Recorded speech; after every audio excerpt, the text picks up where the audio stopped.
అందరూ నమస్కారం. నలుగురు ఐదు నేరస్తులు పార్టీలో ఉంటే పార్టీ నాశనం అవుతుంది. అలాంటిది ఒక నేరస్తుడే ఒక పార్టీ పెడితే ఆ నేరస్తుడే రాష్ట్రానికి ముఖ్యమంత్రి అయితే 2019 నుంచి 2024 దాకా రాష్ట్రంలో జరిగిన విధ్వంసం మారణకాండం చూపిస్తూ బాబు గారు అసెంబ్లీ సాక్షిగా శ్వేతపత్రం రిలీజ్ చేశారండి. ఇది విన్నాక వైసీపీ నుంచి కౌంటర్ అటాక్ ఎలా ఉంటుంది, ముఖ్యంగా జగన్మోహన్ రెడ్డి గారి నుంచి సమాధానం ఏముంటుంది వేచి చూడాల్సిన అంశం. తల్లికి వందనం అనే పథకం పైన సోషల్ మీడియాలో అనేక పుకార్లు షికార్లు కొట్టినాయి అనమాట. ముందు గవర్నమెంట్ స్కూల్ వాళ్ళకి ఇవ్వబోతున్నారు అని, లేదు ఒక తల్లికి 15,000 ఇవ్వబోతున్నారు అంటే ఒక బిడ్డకి ఇచ్చినంత ఇవ్వబోతున్నారని అనేక పుకార్లు షికార్లు కొట్టినాయి అనమాట.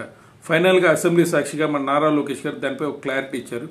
ఈ సంవత్సరం నుంచి కాదు, వచ్చే సంవత్సరం నుంచి సమగ్రంగా అమలు చేయబోతున్నారు అనమాట. సో ఈ సంవత్సరం తల్లికి వందనం లేనట్టే అనమాట. ఓట్ ఫర్ డెమోక్రసీ ఇచ్చిన రిపోర్టు ప్రకారం ఆంధ్రప్రదేశ్లో పోలైన ఓట్ల కంటే 49 లక్షల ఓట్లు ఎక్స్ట్రా కౌంట్ అయినాయి అంట. టోటల్ ఇండియా వాడిగా 4 కోట్ల ఓట్లు ఎక్స్ట్రా కౌంట్ అయినాయి ఆ సంస్థ రిపోర్ట్ ఇచ్చింది. ప్రధాన ప్రతిపక్ష హోదా కూడా లేకుండా కేవలం 11 ఎమ్మెల్యే సీట్లకి 4 ఎంపీ సీట్లకి వైసీపీ కట్టుబడిపోవడానికి తగ్గిపోవడానికి కారణం ఇదే అంటూ కొంతమంది మేధావులు భావిస్తున్నారు. దీనిపైన వైసీపీ కోర్టుకు కూడా వెళ్లాలని వాళ్ళు సజెస్ట్ చేస్తున్నారు. మరి కోర్టుకు వెళ్లాలా లేదా అనేది కామెంట్ చేసే ప్రయత్నం చేయండి.